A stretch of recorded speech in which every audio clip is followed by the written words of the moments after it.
এই দেশ দ্বারা দিয়ে শ্রমিকের শোষণ করা হয়, এই দেশ দ্বারা মালিকের পক্ষে ভূমিকা পালন করে। সুতরাং এই দেশ দ্বারাকে আমরা বাতিল চাই। আমরা মনে করি আমাদের শ্রমিকের লড়াই এখনো শেষ হয়েছে বলে, আমাদের লড়াই এখনো শেষ হয়ে যায় নাই। লড়াই চলবে অন্যায়ের বিরুদ্ধে, লড়াই চলবে জুলুমের বিরুদ্ধে, লড়াই চলবে অপরাধের বিরুদ্ধে। আমরা মনে করি লড়াই করে আমাদেরকে বাঁচতে হবে, অন্যায়ের বিরুদ্ধে লড়াই করে শ্রমিকের অধিকার প্রতিষ্ঠা আমরা কাজ করব ইনশাআল্লাহ। আল্লাহ হাফেজ। বাংলাদেশ প্রগতিশীল গার্মেন্টস ফেডারেশন জিন্দাবাদ।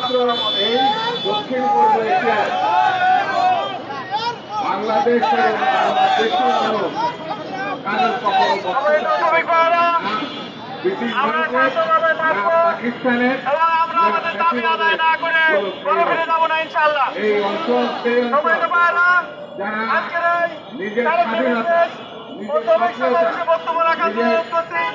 জাতীয় বৈশিষ্ট্য রক্ষা করার জন্য বারে বারে বিদ্রোহ করেছে, বারে বারে তারা বুকের রক্ত